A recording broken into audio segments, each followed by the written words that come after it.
Dear Mr. Chancellor, dear Madam Minister, ladies and gentlemen, first of all, I'd like to express gratitude to Mr. Chancellor for inviting me to attend Petersberg Dialogue. It's a big honor for me to be with you today. As a host of COP29, Azerbaijan is in active phase of preparation for a global event.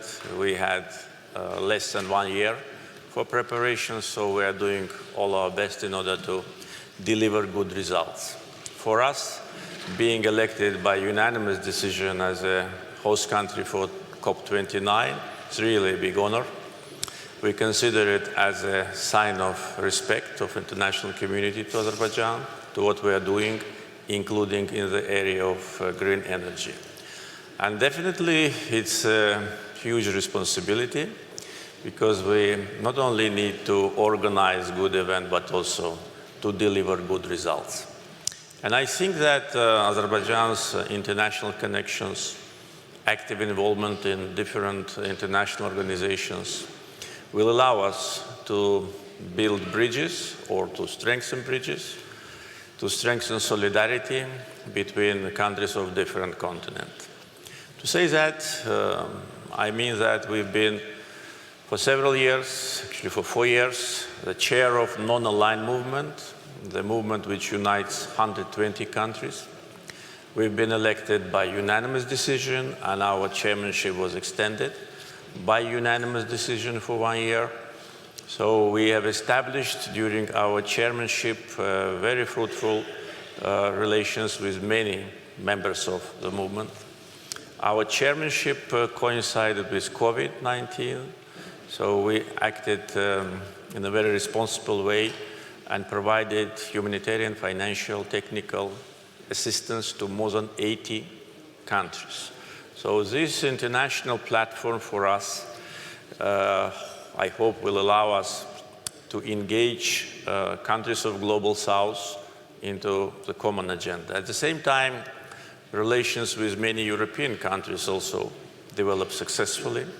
With 9 members of EU, Azerbaijan signed or adopted agreements and declarations on strategic partnership. So saying that, I hope that these international connections will allow us to strengthen solidarity. That's mainly what we need. We need finance, we need solidarity, and we need shared responsibility.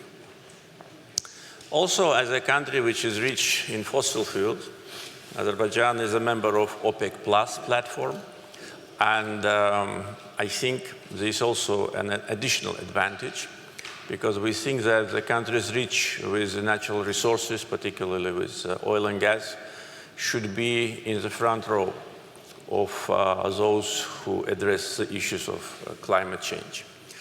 So these different layers, I think, will create a good spirit of solidarity and will allow us to reach our goals.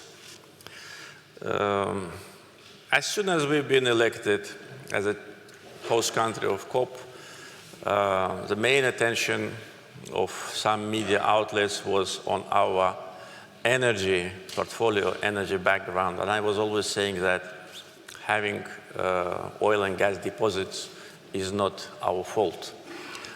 It's a gift of the God. We must be judged not by that. We must be judged by how we use these reserves for the development of the country, for reduction of poverty, unemployment, and what is our target with respect to green agenda. Our oil and gas will be needed for many more years, including European markets. In 2022, EU and Azerbaijan signed a declaration on strategic partnership in the field of energy, and our natural gas supplies to European Union is growing. That was a request of European Commission, and we positively responded to that. So now half of our natural gas export, particularly the 12 billion cubic meters, is going to the market of European Union. And based on that declaration which I mentioned, by 2027, our export to EU should reach 20 billion cubic meters. And we all understand that in this geopolitical situation, this is a sign of responsibility of Azerbaijan, because we largely are investing in increasing our gas production, because Europe needs more gas from new sources.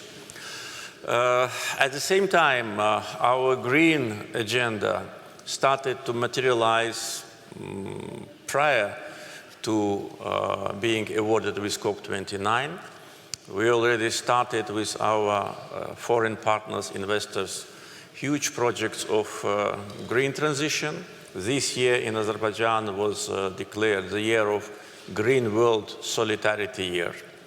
And only this year, the groundbreaking ceremony, which will allow us to produce 1,300 megawatts of solar and wind energy, will be held.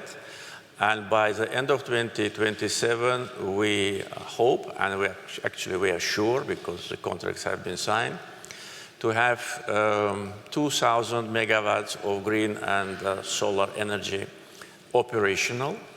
That will be 9 power stations. And by 2030, there will be additional 10 power stations of solar and wind, which will produce 5,000 megawatts, 5 gigawatts.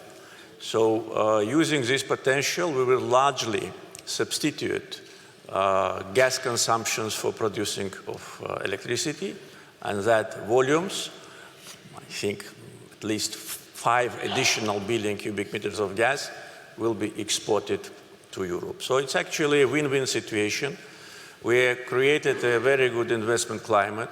All the projects which I mentioned with green energy are financed by foreign investors. Azerbaijan just provides its infrastructure and a very friendly investment climate. We will save a lot of natural gas which Europe needs.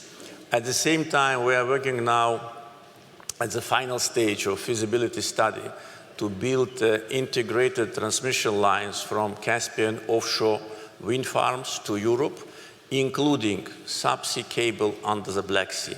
That will allow Azerbaijani green energy at a volume of 4 gigawatts to be exported to Europe.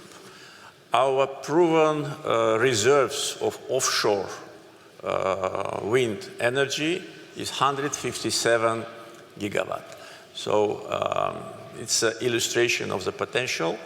For many years, wind created certain discomfort for Baku inhabitants, but now wind will generate a lot of activity, cooperation, partnership, and will strengthen energy security. So my last point is that energy security should be treated definitely as a matter of national security of the countries. There should be no discrimination. As a head of the country which is rich with fossil fuels, of course, we will defend the right of these countries to continue investments and to continue production, because the world is needed. But at the same time, countries with fossil fuel, as I said already, should be among those who demonstrate solidarity with respect to issues related to climate change. Once again, Mr. Chancellor, Madam Minister, thank you for the invitation. It's a big honor and pleasure to be among you. Wish you successful discussions. Thank you.